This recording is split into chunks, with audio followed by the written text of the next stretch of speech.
Zhvillimi ekonomik i Shqipërisë dhe njohja e mëtejshme e pavarësisë së Kosovës janë dy prej objektivave që kryeministri Sali Berisha i ka vënë vetes në takime të shumta që po mban dhe do të mbajë gjatë vizitës së tij në New York, ku merr pjesë në punimet e Asamblesë së Përgjithshme të Kombeve të Bashkuara. Mesditën e së hënës me orën lokale, kryeministri mori pjesë në çeljen e punimeve të takimit, objektivat e sfidave të mijëvjeçarit, në fokusin e së cilit ishin sfidat dhe objektivat e njerëzimit.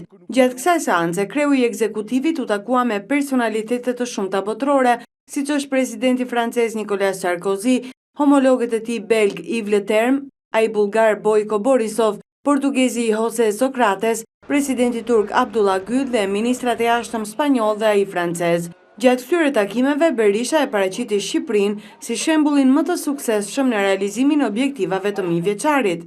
Mbasi Shqipëria është i vetmi vend, i cili një harë kohor të shkurtër, ja doli të shkëputet nga vendi me të ardhurat më të ulta, ose ndër më të ultat në planet, në vendin me të ardhurat të mesme dhe tani 2 muajt e fundit është shpallur në vendin me të ardhurat të mesme të larta. Kreu i ekzekutivit lëboi gjithashtu edhe për Kosovën, duke inkurajuar kolegët e tij që ta njohin atë pas vendimit të Gjykatës Ndërkombëtare të Drejtësisë.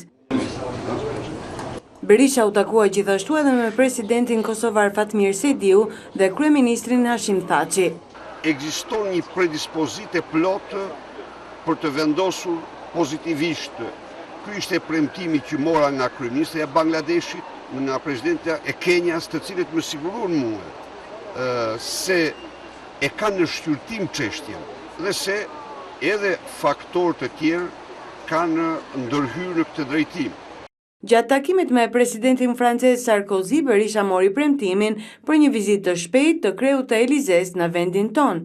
Presidenti rikonfirmoi vendosmërisht dëshirën e tij dhe vendimin e tij për një vizitë të ardhshme në Shqipëri. Për më tepër, kryeministri hodhi poshtë spekulimet e ditëve të fundit se Franca mund të jetë një nga vendet që mund të bllokojë procesin e vizave. Shqipëria do ketë mbështetjen e plotë të saj dhe jam i bindur se Franca don të sigurohet që standardet janë realizuar, por këtu nuk është vetëm Franca, çdo vend antar ka marrë tani mendimin përfundimtar të komisionit dhe pas 3 çështjeve të shtruara në korrik dhe ekspertëve dhe po bëjnë shqyrtimin që unë kam bindje dhe besim të madh që do të jetë një përgjigje pozitive. Kryeministri Berisha do të mbajë diskutimin e tij në seancën e datës 22 shtator dhe në fjalën e tij do të fokusohet në shembullin e Shqipërisë në përballimin e sfidave, përpjekjet dhe reformat e ndërmarra për arritjen e objektivave të mijëvjeçarit të vendosura nga OKB.